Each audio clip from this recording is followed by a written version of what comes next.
السلام عليكم استاذنا، عايزين نتعرف بحضرتك الاول. خالد علي، مواطن مصري.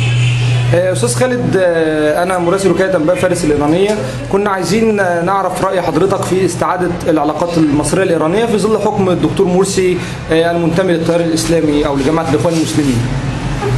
اتمنى ان العلاقه تبقى علاقه يعني حميمه كويسه، لان ايران يعني شوكه في يعتبر في الوطن العربي، والشوكه دي ضاره امريكا واسرائيل بالذات.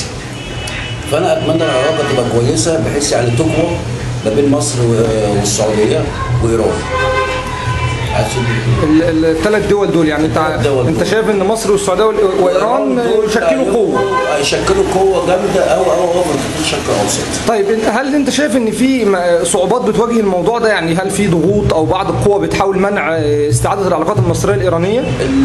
اي حد يستعمل كضغط العلاقه دي ما تستمرش، يبقى هو ملوش مصلحه الا مصلحته مع اسرائيل وامريكا. يعني انت شايف ان امريكا واسرائيل لا ترغب في عوده العلاقات المصريه الايرانيه؟ اكيد ما كانوش عاملين عليها الهجمات اللي هي حاصله على ايران دلوقتي.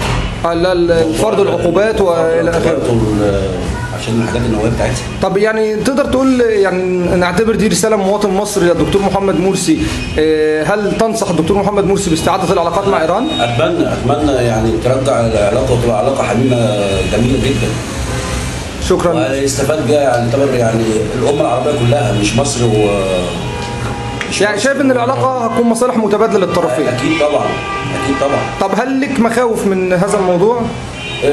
مخاوفي بالنسبه لايران كدوله شيعيه واحنا كدوله اسلاميه، كل واحد العقيده بتاعته تبقى مع نفسه. يعني العقيده ما تخشش مع ما تخشش البلد. انا مسلم وده شيعي، كل واحد حر. تمام. احنا بنشكرك استاذ خالد، وشكرا لك على هذا اللقاء. اهلا وسهلا بيكم. شكرا.